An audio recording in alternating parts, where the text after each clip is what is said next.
to be ready. Okay. I'd like to tell you about how things were in the 1940 to 1960 period at SInclair Research Laboratory in the Chicago area.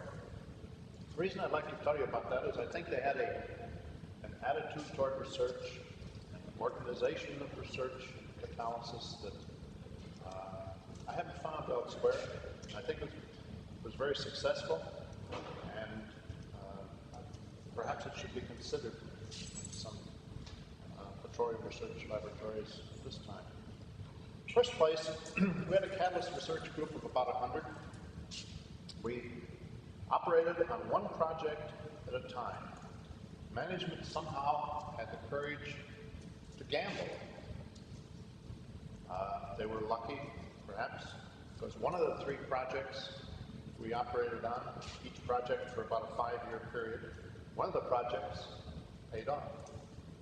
We developed a platinum aluminum reforming catalyst, which served the industry as perhaps the major reforming catalyst in industry for a 10-year period. Our catalyst research group, as I say, we're about 100, was divided into, according to professions. We had subdivisions for physical chemists, who characterized catalysts, organic chemists, who studied mechanisms, inorganic chemists, who did the preparation of catalysts, the chemical engineers, who did bench scale reaction studies. Apparently, the cooperation among a group of physical chemists was sufficient to make this a very important part of the organization. Organic chemists seemed to get along well together. Chemical engineers got along well together, and so forth. So, this organization, according to professions, seemed very successful. One of the important parts of it was Herman Rees, who developed the physical chemistry section. He was a great scientist and a great leader of people. Physical chemistry group, again, was divided, and we wore blinders. We did not interfere with each other's work. We had the adsorption. Marvin Johnson, Herman Rees did the adsorption work, chemisorption, physical absorption. We had the X-ray diffraction, which I handled. We branched off into X-ray absorption spectroscopy, small angle scattering, X-ray fluorescence, Compton scattering. And we had the electron microscope, a few other techniques. Now the platinum alumina catalyst, which I got involved in for a period of about 10 years, I think the X-ray diffraction contributed an important part of that, and perhaps the most important part for my reputation was the discovery of a new form of aluminum hydroxide. This was published by Carl Keith, Bill Hettinger, and myself, who participated in this discovery. Carl Keith was the guy that made the stuff. Bill Hettinger was working with me in the X-ray diffraction. Other things, incidentally, this new form of aluminum hydroxide became an important part of the catalyst, was probably about 50% of the catalyst. We attributed the success of it to that component, in part. We also did some work on characterizing the forms of the activated alumina, primarily to police our patent, so that people, infringement would be made a little more difficult.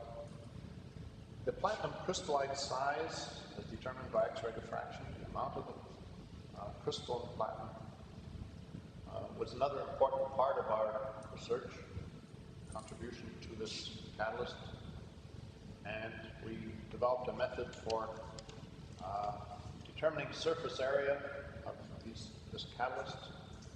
It took about 3 minutes. 3 minutes after a sample arrived in our laboratory, we'd have a report on the surface area of the material from small angle X-ray scattering.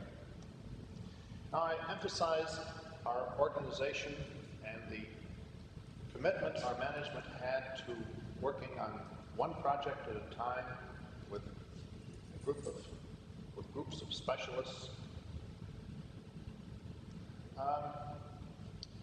The specialists in our organization developed some reputations.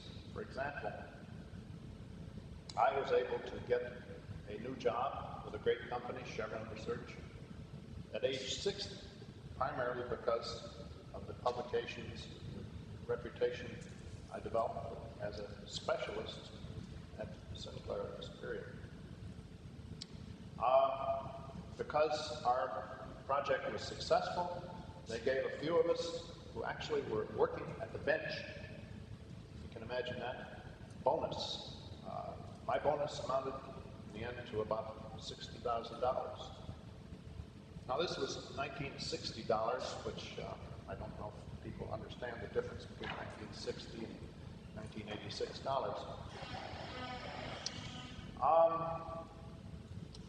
I learned the importance of teamwork. I learned the importance and significance of having people with experience, you might call experts in their particular fields. I learned the importance of management putting several eggs into one basket, putting those eggs into the right basket, of course.